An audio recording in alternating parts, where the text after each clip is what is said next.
grey bit and it looked rubbish.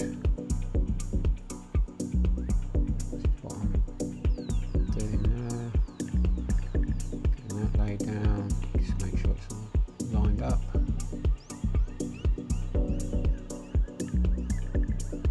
Bit of heat, make it a bit supple. Just while you're watching this, if you still are, please do give me a like and subscribe. It'll really help my channel, and then I can make more of these videos and probably get better at it.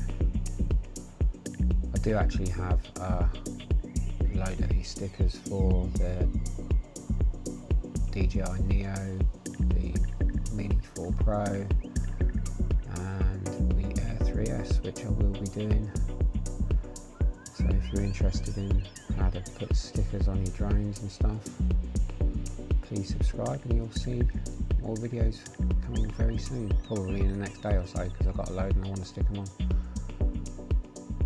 So as you can see here, we're just getting the sticker right in the right place so we can make sure it's looking good. That ain't. That is. So yeah, sweet.